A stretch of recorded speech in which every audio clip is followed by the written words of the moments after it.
সকালটা ছিল একদম সাধারণ, কিন্তু হঠাৎ একটি ফোন কল সবকিছু বদলে দিল। জানতে পারলাম একজন মানুষের জরুরি রক্ত প্রয়োজন। এক মুহূর্ত দেরি না করে মামাকে নিয়ে রওনা দিলাম বাইকে হাসপাতালের উদ্দেশ্যে। গ্রামের সবুজ রাস্তা, গাছের সারি আর মেঘলা আকাশের নিচে ছুটে চলতেছিল আমাদের বাইক। পথে ছোট একটি বিরতি, বাইকে তেল বললাম, তারপর আবার যাত্রা শুরু করলাম। রাস্তার প্রতিটা মুহূর্তে মনে হচ্ছিল আজকের এই পথ চলার বিশেষ একটা উদ্দেশ্য আছে। আমার একটা ছোট অনুরোধ, আপনি যদি সুস্থ থাকেন এবং বয়স ও শারীরিক অবস্থা উপযুক্ত হন, তাহলে রক্ত দান করুন। আপনার একটি ব্যাগ রক্ত আরো জীবনে সবচেয়ে মূল্যবান উপহার হতে পারে। চলে আসলাম হাসপাতালের সামনে, ঢুকে যাচ্ছি হাসপাতালের ভিতরে। হাসপাতালের ভিতরে ঢুকে রক্তদাতার প্রয়োজনীয় পরীক্ষা শেষ করে শুরু হলো রক্ত দেওয়ার কাজ।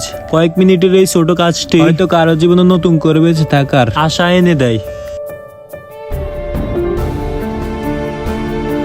তো গাইস, আজকে এই পর্যন্ত। সবাই ভালো থাকবেন, সুস্থ থাকবেন, আল্লাহ হাফেজ। লাস্ট একটাই কথাই বলবো, রক্ত দিন, জীবন বাঁচান, কারণ মানবতার চেয়ে বড় কোনো পরিচয় নেই।